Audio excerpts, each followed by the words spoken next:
நீ எங்கே வேணாலும் போய் கேட்டு என்னை ரூமில் வச்ச டார்ச்சர் பண்ணுறான்.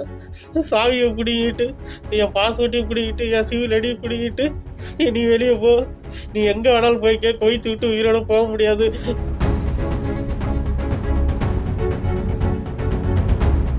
குவைத் நாட்டில் டிரைவர் வேலைக்கு சென்று விட்டு நாடு திரும்ப முடியாமல் தவிக்கும் தமிழர் தாயகம் திரும்ப நடவடிக்கை எடுக்குமாறு தமிழக அரசுக்கு அவரது மனைவி கோரிக்கை விடுத்துள்ளார். எங்கள் வீட்டுக்காரங்க வெளிநாட்டில் வேலை செய்கிறாங்க, ரொம்ப கஷ்டப்படுறாங்க. டிரைவிங் லைன் தான் போயிருக்காங்க. நல்லபடியாக வீட்டுக்காரர் வீட்டுக்கு வந்துடணும். ரொம்ப கஷ்டப்பட்டு சாப்பாடுக்கு இல்லாமல் ரொம்ப கஷ்டப்பட்டு காசு கொண்டாலும் ரொம்ப கஷ்டத்தில் இருக்காங்க. நல்லபடியாக வீட்டுக்கு வந்துடணும். சேலம் மாவட்டம் தலைவாசல் பகுதியைச் சேர்ந்த அப்துல் ரஹ்மான் என்ற டிரைவர் வேலைக்காக குவைத் சென்ற நிலையில் அங்கு பாஸ்போர்ட்டை பிடுங்கி வைத்துக் கொண்டு சித்திரவதை செய்வதாக வீடியோ வெளியிட்டிருந்தார். நான் அந்த மாதிரி என் பேர் அப்துல் ரஹ்மான்.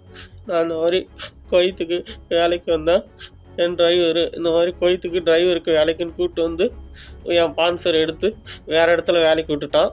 ஆனால் விசா எடுத்த இடம் வேறு, நான் செய்கிற இடம் வேறு இடத்துல. அந்த வீட்டில் சரியான சாப்பாடு இல்லை, சரியான ரூம் வசதி இல்லை, வேலை அதிகமாக கொடுக்குறானுங்க. ஏதாவது எதிர்த்து கேட்டால் அடிக்க வரான், ஓவராக பேசுகிறான். அதுக்கப்புறம் நான் ஊருக்கு போகிறேன், என்னை ஊருக்கு அனுப்பிவிடு அப்படின்னு சொன்னதுக்கு ஊருக்கெல்லாம் அனுப்ப முடியாது, நீ எங்கே வேணாலும் போய் கேட்டு என்னை ரூமில் வச்ச டார்ச்சர் பண்ணுறான்.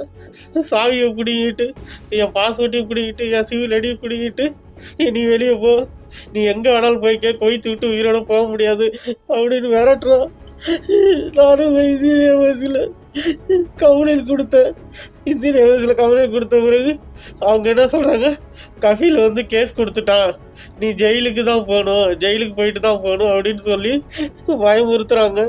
நான் எதுக்குங்க ஜெயிலுக்கு போகணும்? நான் என்ன தப்பு செஞ்சேன் சொல்லுங்கள்? நான் என்ன தப்பு செஞ்சேன்? அவனு பாஸ்போர்ட்டு சிவில் ஐடி எல்லாம் வாங்கிட்டு என்னை அடித்து வெளியே அனுப்புகிறான். நான் எங்கே தான் போகிறது? இது மாதிரி நான் சொல்லிட்டேன்.